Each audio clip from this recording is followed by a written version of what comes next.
3 beses na natin naikot ang Pilipinas. At ngayon, gagawin na natin ang pang-4.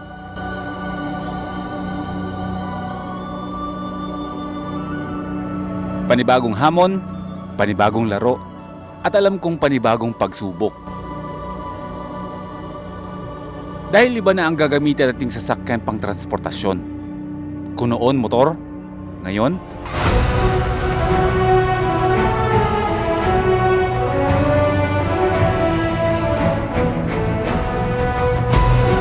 walang passport, walang checkpoints.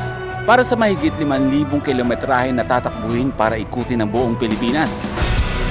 Kakayanin kaya ng isang mini camper van na meron ng 660cc na makina? Malalaman.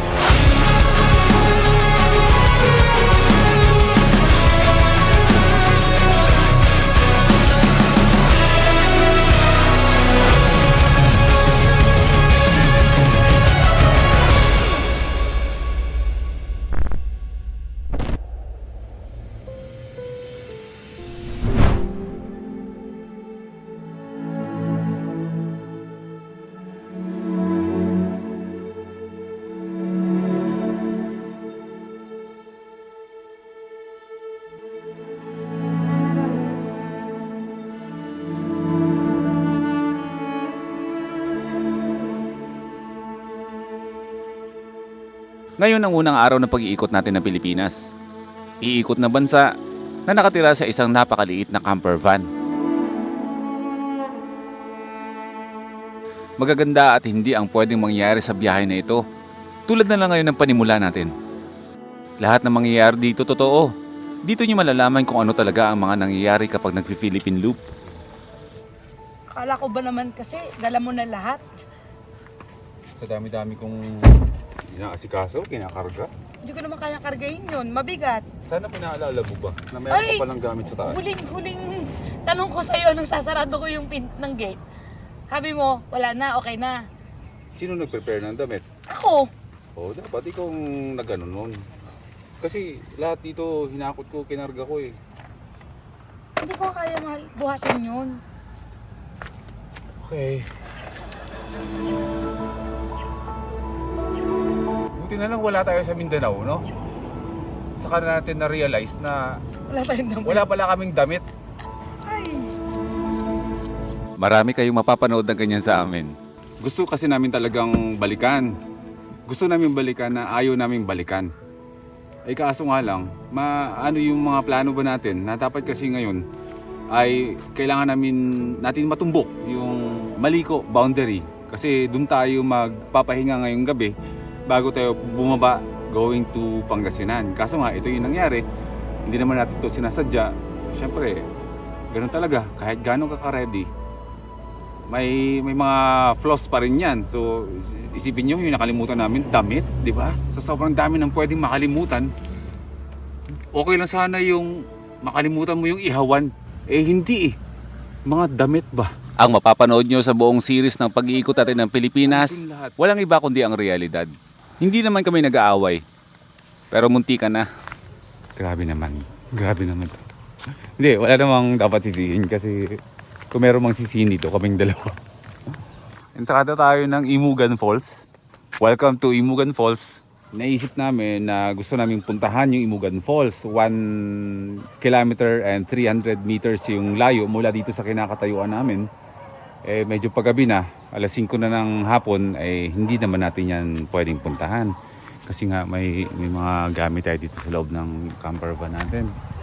Siyempre, dapat pinaplano natin yung safety ng ating mga sarili. Diba? So, ganun lang ang mangyayari. Parang ang dito na tayo mag-overnight. Ano Mal? Try natin magpaalam. Ha? Paalam ka na. So, wala pa kasing tao. Wala ka ba? Try natin magpaalam. Kasi yung spot natin dito, parang okay naman eh. Safe. May mga katabing bahay, bakanting lote. Pwede pa mag-bonfire doon. May internet tayo, piso wifi. So parang ito na yung pinaka-safe na lugar na pwede nating hintuan. Hindi man nasunod yung plano, pero ganun talaga. Marami tayong mga planong hindi masusunod. Talaga sa gagawin natin na to. So try ko magpaalam muna.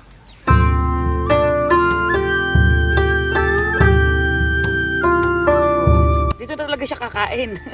Yung naiwan naming gamit, ipapahatid na lang namin sa isang kaibigan namin. Paalam ka na muna, mahal, para makapagpwesto na. At makapag-prepare na ako ng food. Bro, kung sakali man bro na dito na kami magpalipas ng gabi, magkano ba ang babayaran namin sa parking? Kasi mukhang gagabihin talaga yung ano ba namin, yung maghahatid ng mga damit namin. Pero alis din kayo mamaya, sir. Hindi. Kasi babiyahe kami ng malayo kaso gabi na. Saka ayaw naman namin tawirin ba ng gabi yung buong Maliko. Bukas kami ng umaga, maaga alis. Kasi diyan naman kami natutulog sa loob ng van. Magluluto na lang din kami ng pagkain ba namin. Diyan ka natutulog. Oo, lilipat na lang kami banda doon siguro sa may ano na yun. Tapos may mga initin naman kami mga pagkain. Magkano kaya ang ano namin? Bayad namin sa parking. 100 lang. Kasi wala namang nagpaparking ng Anong sabi? Ano? Ay, natatagal pa. Nakakainis eh. 100 pesos. Susunod na kita eh. Akala ko kung ano. Bad trip ka. Yan ang dapat kong aalisin, yung kaba. Ako yung kakayanin mo ang loop. Di ba? Oo naman. So final na dito tayo sa Barangay Imugan magpapalipas ng gabi.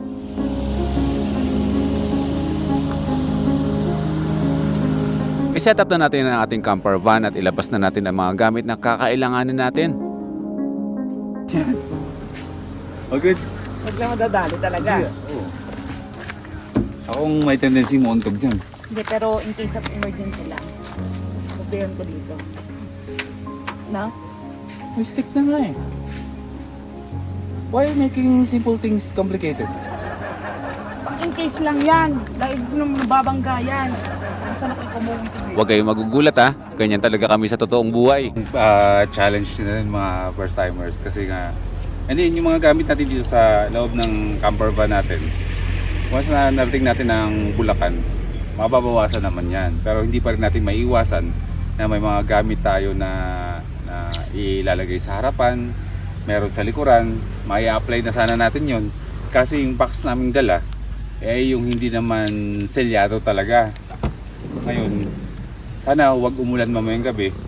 Dito natin ilalagay yan sa taas.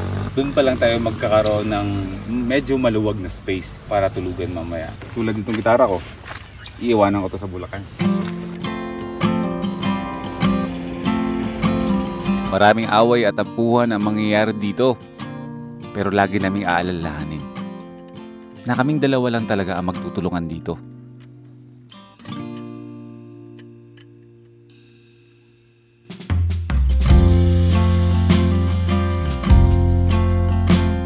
So yung exact location nung kinakatirikan ngayon nung bahay natin ay Barangay Imugan, Santa Fe, Nueva Vizcaya. Kabundukan na zigzag roads, tapos may mga nagkukumpulan ng mga bahay.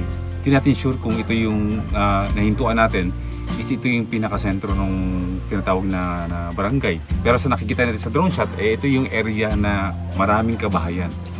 So maaaring ito yung pinakasentro ng barangay kung tawagin, kung saan andyan yung barangay hall, andyan yung mga covered courts, tali pa, mga ganyan. So parang all goods naman na tayo dito. Wala naman tayong, feeling ko magaan ang aura, magaan yung aura ng lugar. Wala naman tayong feeling na baka mapano tayo. Mga nakangiti naman sa atin yung mga lokal na dumadaan dito na syempre nakikiosose sa ano ginagawa ng mga to, di ba? Naglalabas ng mga gamit para alam na nila yon siguro. Sa panahon ngayon siguro alam naman nila siguro yung meron talaga mga nag-van life na. So isang kapanatagan ng ating isipan ngayon na magdamag tayo magpapahinga dito habang inaantay natin yung mga damit natin ihahatid dito mamaya na ating kaibigan na si Boy Calamansi ay dito tayo magmamalagi hanggang sa kinabukasan bago tayo tumuloy ng biyahe. Ingat bro! Mahigit isang oras na kwentuhan mga first timers. Mga ano yun, mga first timers din tulad nyo, mga konsehal ng Aritaw nakita dito. pagkatagal-tagal doon ng panahon na gusto nila tayong makita in person, umabot din sa point na nakita nila tayo sa tabi-tabi. Kaya tayo, magkikita rin tayo soon. Antayin nyo lang, magkukos din yung mga landas namin. Natin pala. So time check tayo, 5:45 p.m. Si Prisha ay nakapagluto na ng kanin at yung ulam namin dito ay iinitin na lang yan. Sinigang yan na baboy na niluto niya na kanina sa Little Top Base Camp. At kasalukuyan siyang ano mahal? Nalalamig. Nagsiset up na siya. Malamig talaga. Lumalamig yung Kaya panahon. nga, pumasok na ako akin na yung tablet kumain ko. Makikiabot. Hindi ko na kaya sa labas. Pero mamaya susubukan natin mag-bonfire dito. Pwede magsiga-siga dito mamaya para mababawasan yung lamig ba. Kasi sabi kanina, nung mga first timers na pumunta dito, sobrang lamig daw talaga mamayang gabi. Ay lalo na kung dumiretso tayo ng mismong taas ng Maliko, ay baka hindi natin kayanin. Yung mga jackets ba namin nandun sa bag na naiwan. So magkukulong-kulong lang muna tayo dito sa loob ng camper van hanggang sa dumating mamaya. Meron tayong pambalot sa katawan natin.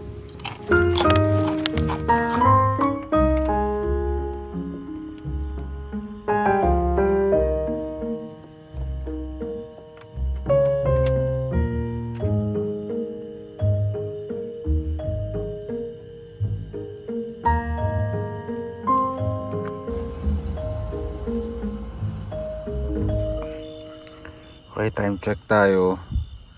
6:30 ng gabi. Inaantay lang natin yung aming kaibigan na maghahatid nung bag namin. Nakapagluto na si Presyo ng hapunan. Siyempre yung kanin natin mamaya malamig na. Pero yung dala namin kasing ulam na niluto na sa base camp kanina, sinigang yan na baboy. So mamaya i-reheat na natin. So ang problema ngayon, actually hindi naman siya problema. Hindi ko alam kung anong gagawin. Kasi wala na akong naririnig dito kundi mangilan-ngilan ng mga dumadaan ng mga sasakyan dyan sa baba. Parang ano ba? Parang Japan feels ba yung lugar? Na nakikita mo yung mga bahay-bahay dyan sa baba. Tapos may mga dumadaan na mangilan-ngilan ng mga sasakyan. Ang sarap pa tignan. Hindi naman malamok. Kaya okay lang. Pero mamaya, isasara natin yan lahat-lahat. Naka-screen naman tayo, walang problema. So, i-idlip na lang muna ako siguro. 2 oras din yun. Kasi ang problema, kapag akong umidlip, mahirapan ako mamaya matulog. Sa inyo. Power nap lang. Mga 30 minutes gang. Alas 8:30 ng gabi ay dumating na ang kaibigan natin maghahatid ng nakalimutan nating mga damit. Andiyan na? Kapi tayo bro, no? Dami ko nadaan ng masasarap na resto. Kumain ka sa restaurant? Power nap pa naman ako, pero nagising ako, nanginginig ako mga first timers. Natakot ako sa sarili ko. Siguro yung ngayon, lamig ngayon, mga nasa 14 to 16 degrees. Magkape na lang tayo bro. Saan restaurant ka kumain? Ang init na nanggagaling sa bonfire ang tumulong sa amin para labanan namin ang napakatinding lamig. Nag-ano na kayo? Teka, nasan yung bag? Bibili nga sana akong kape. Sakto din ang ulam namin. Yun. Init na sinigang na baboy. Ayan, di ba may chili sauce tayo dyan? Yan, panlaban yan sa So bro, pabalik ng ang Solano, mag chili sauce ka. Chili oil. Ang init ng pakiramdam mo. Kahit 16 degrees pa yan. Meron na yung kasabihan to na hindi po pwede tayong matulog nang hindi hinugasan yung mga pinagkainan ba. Dito po lang ang gripo. Buti na lang at merong gripo dito na dinadalaw yan ng malinis na tubig galing sa kabundukan. Ang gripo na to, dito rin nag-iigib ang mga lokal para sa kanilang mga inumin. Okay, time check. 9:30. Bro, thank you. Mag-iingat ha.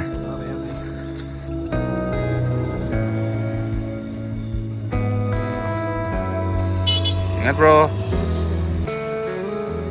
10:30 na ng gabi. At sinubukan namin kaninang connect sa piso wifi doon. Wala yung signal ng internet dito. Kahit naka-piso wifi ka, nawawala-wala. At masyado kaming malayo sa piso wifi. Minsan meron, minsan wala. So, matutulog tayo ngayon ng wala tayong ka-update. Kasi nga walang internet. Anyways, naway ingatan tayo ng Panginoon sa ating magdamag. Andiyan naman yung protection ni Lord para sa atin, diba? Hindi naman yung mawawala. Pero para kasi sa akin, yung protection ni Lord, andyan yan eh. Pero hindi mo yun iaasa lahat sa kanya na poproteksyonan. Gagawa ka rin sa sarili mo, sa part mo.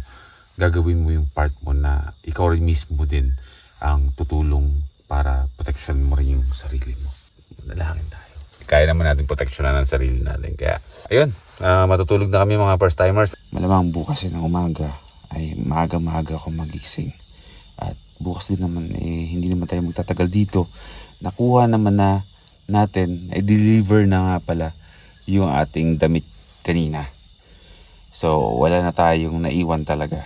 So all goods na. Maraming salamat sa kaibigan namin kay Boy Calamansi. Simula pa lang to ng episode natin at marami pa kayong aabangan. Lalo na tayo ay patawid na ng Pangasinan. Kaya itutulog na namin to. Malamig, kuliglig lang meron. Masasakyan dumadaan. Nakakatulong ng sa loob mo ba na may mga dumadaan-daan masasakyan. So, andun yung feeling na hindi lang kami ang andito. Sana din tayo. Naninibago lang. Pero sa araw-araw natin gagawin, sa Philippine Loop natin, yung ganito, yung araw-araw, dito ka natutulog sa van, palipat-lipat yung location ng van mo, masasanay tayo. Kumbaga, makakapag-adjust tayo at parang wala na lang yun. Dating sa point na parang wala na yun. Diba? Okay, ang dami kong daldal. Nantok na ako. Good night sa inyong lahat mga first timers. See you. Ano ba yun? Umiyok pa. Tuloy natin kwento bukas. Good night.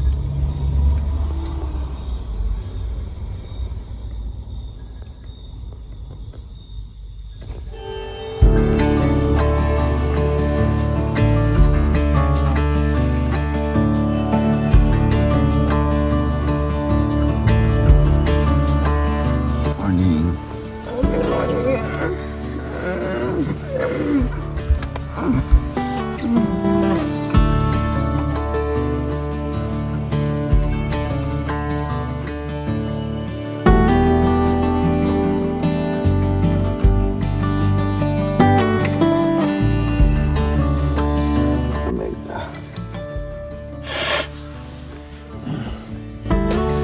Grabe, naghamog. Ang ganda. Good morning. Napakaganda ng kapaligiran natin. Hindi ko na-expect na ganito yung bawat destinasyon na pupuntahan natin. Planado man o hindi, meron talagang espesyal sa bawat lugar eh. Hindi lang sa lugar na napupuntahan, ang appreciation sa isang lugar, hindi lang lagi yung nakatukoy sa tanawin, sa ganda ng tanawin, kundi kung ano yung aura ng mga taong nakatira o yung mga taong nakakasalamuha mo, nakikilala mo, nakakakwentuhan mo sa isang napakagandang lugar.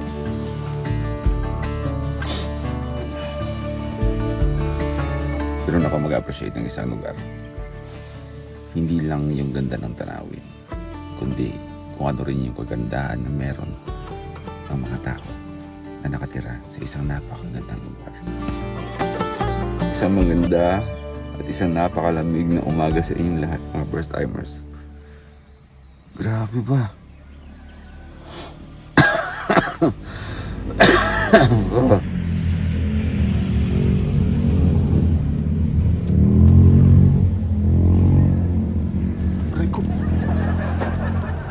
Pasimula pa lang ang loop natin pero kuha ko na agad kung ano magiging aura ng biyahe natin. Ay, hindi kakayan. Kadalasan kasi sa mga ganitong loop, 3 araw ako bago makapag-adjust. Barangay Mugan, Santa Fe, Nueva Vizcaya. Natitempa kong puntahan yung falls. Kaso magti-trek pa daw. Kaya ko naman yun. Pero hindi kakayanin ng oras natin. Kasi kailangan rin makatawid ng Pangasinan.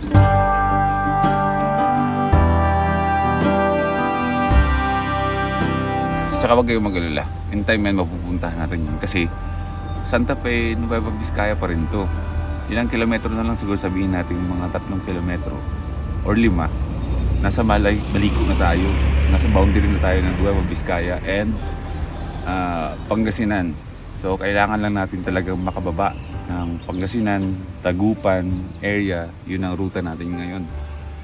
So dahil nga nagvo-vlog tayo ay hindi dire-diretso yung ating biyahe. Starlink. Shout out to Uncle Sam. Hindi lang ikaw ang merong gasol ngayon sa bubong. So, yung maikling mga lugar na pupuntahan natin, inaabot yun ng maraming oras para mabaybay natin. Kasi nga, syempre nag-vlog tayo, papalipad tayo ng drone, ang daming kinakain na oras.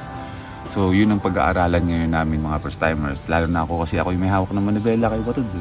Ako yung tumatansya ng lahat-lahat ng oras ng biyahe sa ruta. Basta ang goal natin mga first timers, anywhere sa Pilipinas, simula ngayon, alas 4 pala ng hapon, dapat meron na tayong lugar. Ang ganda ng view natin, no? Turuan ko kayo kung paano ako magkape. Yung mga 3-in-1, naglalagay ako ng konting-konti lang.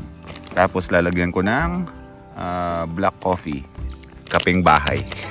Iiwasan natin alanganing oras ng gabi ay nakikiusap tayo sa mga lokal o titira lang tayo sa tabi-tabi na kung ano-ano. Sa pag-iikot natin ng Pilipinas, first priority natin, dapat safe tayo.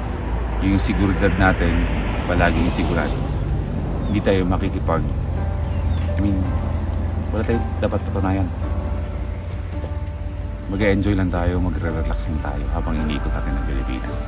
Ayos ba yun? Next destination natin, sa susunod na episode. Nagsisimula pa lang tayo at mahabang series ang inyong dapat abangan.